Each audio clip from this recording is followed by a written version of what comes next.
Hello guys, this is KC Machines channel. Today I'm going to introduce to you a 100-gram pneumatic vertical injection molding machine. A pneumatic injection molding machine is a desktop type injection molding machine that uses compressed air as its power source and a hydraulic cylinder as its actuator. It combines the low energy consumption and lightweight characteristics of a pneumatic system with the high stability and controllability of hydraulic equipment.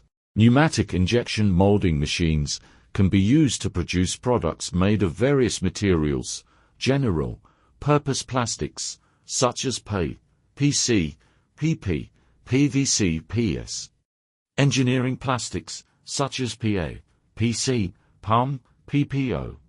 Thermoplastic elastomers, such as SBS, SEBS, Topo. If you want to produce some plastic products, we can make a mold according to your sample or 3D file of the product.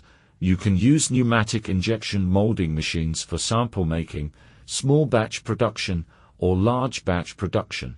Do you know what advantages pneumatic injection molding machines have?